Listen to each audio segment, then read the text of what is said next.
সাবেক প্রধানমন্ত্রী, 3 বারের প্রধানমন্ত্রী।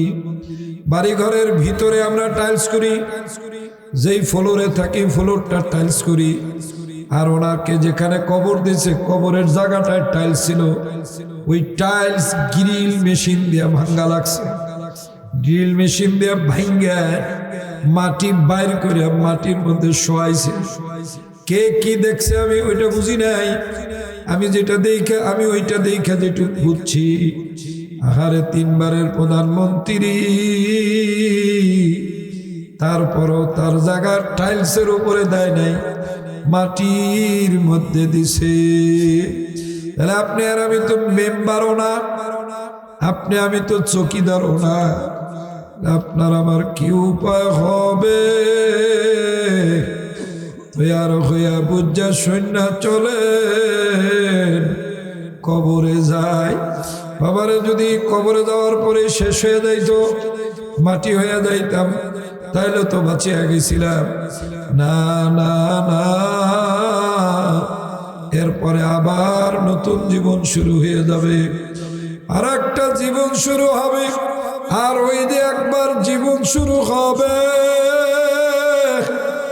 ও আল্লাহর বান্দা বান্দিরা, ওই জীবন আর কোনদিন শেষ হবে না। ওয়াল আখিরাতু খায়রু ওয়া আবকা, আমার আল্লাহ বলেন আখিরাত উত্তম, ভেজাল মুক্ত এবং স্থায়ী। ওয়াল আখিরাতু খায়রু ওয়া আবকা ইন্না হাযা লাফিস সুহুফিল উলা। এই কথাটি কি আমি যদি কোরআনে বলছি, আল্লাহ বলেন এমন না, এর আগের ওয়ালাদেরকে আমি আল্লাহ বলছি। সুহুফি ইব্রাহিম ওয়া মূসা, ইব্রাহিম আলাইহিস সালামকেও ইসমাঈল আলাইহিস সালামকেও বলছি, মূসা আলাইহিস সালাতু ওয়াস সালামের জামানার মানুষদেরকেও বলছি। বলে এই দিন শেষ না, ওই সময় একদল মানছে আর একদল মানে নাই। আজকেও আমি আল্লাহ বলতেছি কোরআনের মধ্যে, মানলে মানো, না মানলে না মানো, যাওয়া লাগবে না গিয়া পারবা না। বলে হুজুর অনেক দিন হয়ে গেল, 2-3 মাস হয়ে গেল, আমাকে কি একটু সারানের ব্যবস্থা করবেন না? মনে মনে চিন্তা করলাম, আরে দুনিয়ার জেলখানা মারেও না, কাটেও না, কষ্টও দেয় না, সাপও নাই, বিচ্ছুও নাই, আল্লাহর বান্দা 3 বেলা খাবারও দেয়, ল্যাপও আছে, তুষুকও আছে, গরমের দিনে লাইটও আছে, ফ্যানও আছে। শুধু একাকিত্ব তো জীবন, পরিবারের সাথে স্বাভাবিকভাবে মেলা যায় না, মাঝে মাঝে কথাও বলা যায়। এরপরও দুনিয়ার জেলখানায় 2-3 মাস থাকার পরে বলে হুজুর আমারে কি সারানের ব্যবস্থা নেবেন না? তাহলে কব জাহান্নাম কেমন বাবারে। আমার নবী ফরমান, জাহান্নামের মধ্যে একটা সাপ হবে 140 হাত পরিমাণ লম্বা, উটের গর্দানের সমান মোটা, বিচ্ছু হবে একটা খচ্চরের সমান। এমন সাপ, এমন বিচ্ছু আগুনেও পুড়বে না, পানিতেও মরবে না, বরং আমার আল্লাহ বলেন জিদিনাহুম ফাওকাল আযাবি বিমা কানু ইয়াকসিবুন। জাহান্নামীদের জন্য আযাবের পর আযাব খালি বাড়তেই থাকবে, বাড়তেই থাকবে, কোনদিন কমবে না। ওই আযাবের কাছে দুনিয়ার আযাব কোনো আযাবই না। আল্লাহর বান্দা কবরের মধ্যে এই মুহূর্তে যে লোকগুলো মারা গেল, এই যে কয়েকদিনের মধ্যে আমার অত্যন্ত কাছের কিছু মানুষ মারা গেছে, তাদের যৌবনের হালতের থেকেই আমি তাদেরকে চিনি। জাসদ করতো, একটা দল করতো, এতটুকু ড্যাগার নিয়ে দৌড়াইতো। আল্লাহর বান্দা মানুষকে রাত 12টা 1টায় গিয়ে উঠে বলতো বাড়ির মহিলাদের, এই আমাকে খাওয়াইতে হবে। কত জুলুম করিয়া বেড়াইছে।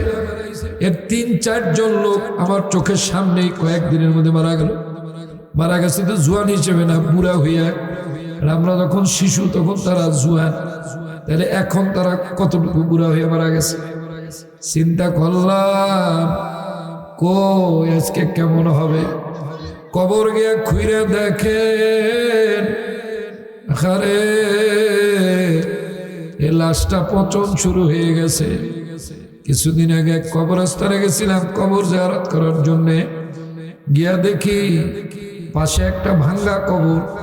অন্যান্য মানুষরাও আমার সাথে গেছে, তারা সবাই ভাঙ্গা কবরের দিকে উকি মেরে আছে। আমিও গিয়ে তাকাইলাম, দেখি আস্তে একটা খাঁচা পড়িয়া রয়েছে, একটু গোশতও নাই, চামড়াও নাই, গেরায় গেরায় উই পোকা বাসা করিয়া আছে। লোকেরা বলল, হুজুর বড় প্রভাবশালী মানুষ।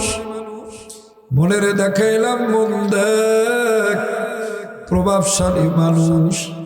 মাটিতে তার লাশটার থেকে, তার হাড্ডিটার থেকে গোশত চামড়াগুলো সব খোলায়া খোলায়া নিয়ে গেছে। এই একটা প্রভাবশালী মানুষকেই ছাড়ে না। তোমার তো ছাড়ার কোনো প্রশ্নই আসে না। এই যে 2-3 দিন আগেই দেখলাম, আর কখন যে ডাক পড়বে আপনারও জানা নাই। আমি গোলামেরও জানা নাই। হাদিসে বুখারীর মধ্যে আসছে, আল্লাহ রাসূল একদিন ইস্তিনজা করিয়া বাইর হইয়াই তায়াম্মুম করতেছেন। সাহাবায়ে কেরাম বললেন, ইয়া রাসূলুল্লাহ, এই যে সামনেই তো পানি, কুয়া দেখা যায় সামনেই, আপনি তো বলছেন 1 মাইলের মধ্যে পানি না পাইলে, তাই নামাজের ওয়াক্ত চলে যাওয়ার সম্ভাবনা থাকলে তাহলে তায়াম্মুম করবা, অথচ ওই যে চোখের সামনেই পানি, আপনি ওই পানি না নিয়ে উজুলা করে তায়াম্মুম করতেছেন। আল্লাহ রাসূল বললেন, সাহাবীরা রে শোনো, আমি ইবাদতের জন্য তায়াম্মুম করতেছি না, আমি নবী তায়াম্মুম করতেছি ওই পানি পর্যন্ত পৌঁছার জন্য। ওই যে চোখে দেখা যায় কুয়া, ওই কুয়া পর্যন্ত পৌঁছার জন্য আমি তায়াম্মুম করতেছি। আমি নবীর জানা নাই। আহারে, ওই কুয়া পর্যন্ত পৌঁছতে পারবো, এর আগে যদি আমার মৃত্যু হয়ে যায়, বেউজু আমার মৃত্যু হবে। এজন্য আমি তায়াম্মুম করতেছি। এবার মনে রে বুঝান মন, আল্লাহ নবীর কাছে তো ওহী আসতো, নবীকে আল্লাহ নিজে কুদরতি ভাবে হেফাজত করতেন, অথচ আপনার আমার কাছে ওহীও আসে না। কুদরতি ভাবে আল্লাহর হেফাজত আমাদের জন্য নাই, তাহলে আপনারই বা কি উপায় হবে? আমারই বা কি উপায় হবে? আমার জন্য দোয়া করেন, আমিও দোয়া করি। আমার মাওলা মুমিন মুসলমান বানায় কবরে ডাক দেয়, নাইলে বাবা উপায় নাই। আল্লাহুম্মা আমিন। আল্লাহ, আমলের দিকে তাকায়া দেখছি রে মালিক রে, জাহান্নাম ছাড়া আর উপায় নাই। আল্লাহ, গুনাহ বলতে কোনো কাজ ছাড়ি নাই, আর নেক কাজ বলতে কোনোটা করি নাই। গুনার প্রতিযোগিতা চালায় দিছি। আল্লাহ, আমাদের হাবভাব দেখলে মনে হয় আমরা মরব না, কবরে যাব না, মরা বুঝি লাগবে না। মাবুদ রে, কি নিয়ে যে কবরে যাব বুঝি না। আল্লাহ, আখার আমরা যদি কুত্তার মতো হইতাম, গরুর মতো হইতাম, তাহলে তো আমাদের জীবনটা কত ভালো ছিল। মইরা যাইতাম, মাটি হয়ে যাইতাম, শেষ হয়ে যাইতাম। অথচ আমাকে আপনাকে আবার জিন্দা করবেন আল্লাহ, আমাকে আবার আপনি জিন্দা করবেন। ওয়াইদাল কুবুর বুসিরাত আলিমাত নাফসুম মা কদ্দামাত। আল্লাহ বলে তোরে আবার আমি কবরের থেকে উঠাবো। আলিমাত নাফসুম মা কদ্দামাত ওয়া আখারাত। সেদিন তুই জানতে পারবি কি নিয়ে আসছস আর কি করে আইছিলি, সব জানতে পারবো। আল্লাহ আপনি যদি মাফ না করেন বান্দার উপায় নাই। আল্লাহ মাহফিল কবুল করে নেন, আল্লাহ মাদ্রাসা কবুল করে নেন। তালিমুল কোরআন কওমি মহিলা কওমি মাদ্রাসা বালক বালিকা আল্লাহ মাদ্রাসা কবুল করে নেন। ইয়া আল্লাহ ছেলেমেয়ে সবাইকে আপনি হাফেজ আলেম বানায় দেন, হাফেজ আলেম বানায় দেন। ইয়া আল্লাহ যাদের জরুরত গায়েবের থেকে পুরা করে দেন। এই মাইকের আওয়াজ যত দূর পর্যন্ত যাইতেছেন, যে বান্দারা যেখানে বসে হাত উঠাইছেন আল্লাহ সব বান্দাদের কবুল করে নেন, সবাইকে মাফ করে দেন।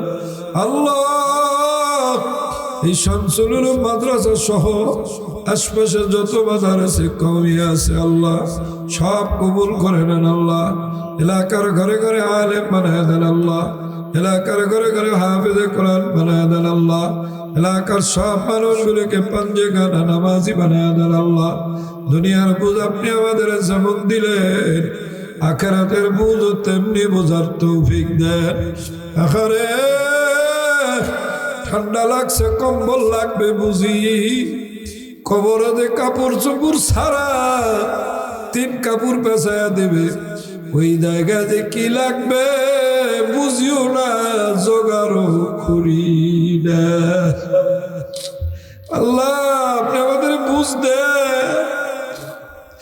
ফিরায়া দিও না আল্লাহ।